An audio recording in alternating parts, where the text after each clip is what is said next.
হাসির কথা কি আর বলবো রে ভাই, আমাদের ক্রিকেটের ভেতরে দু একটা লোক কি ভেবেছিল জানো তো, যে চ্যাম্পিয়ন্স ট্রফি জেতার পর রোহিত কোহলি নিজে থেকে রিটায়ারমেন্ট নিয়ে নেবে, যে 2027-এর জন্য আমরা ইয়াং টিম নিয়ে যাবো ওয়ার্ল্ড কাপ খেলাতে।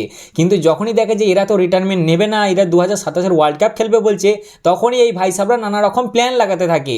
সবার প্রথমে ভাবে যে অস্ট্রেলিয়া সিরিজটা খারাপ যাক, তাহলেই এদেরকে গায়েব করে দেবো, কিন্তু অস্ট্রেলিয়া সিরিজে তো পারফরমেন্স দিয়ে দেয়। তারপর ভাবে যে সাউথ আফ্রিকা সিরিজটা একটু খারাপ যাক, তারপরে এদের ভবিষ্যৎ নিয়ে আলোচনা হবে, কিন্তু লেক কলা সাউথ আফ্রিকা সিরিজও পারফরমেন্স দিয়ে দেয়। তারপর আবার কি প্ল্যান লাগায়, তাহলে এদেরকে ডোমেস্টিকে পাঠায়, বুঝলে।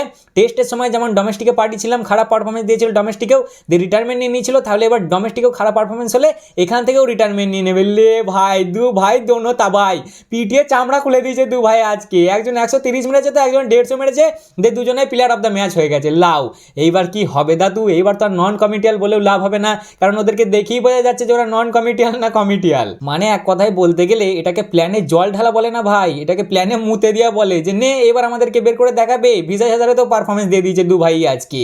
কেন বুঝছো না তোমরা চাচা, ওদের দরকার নেই টিমটাকে, টিমের দরকার ওদেরকে। তোমরা এই যে স্বপ্ন দেখেছো না যে এদেরকে বের করে দিয়ে ইয়াং টিম নিয়ে আমরা ওয়ার্ল্ড কাপ জিতবো, আজই কলা এদেরকে বের করে দাও একবার। তোমাদের টিম যদি গ্রুপ স্টেজে না ফিনিশ করে তখন এসে বলবে।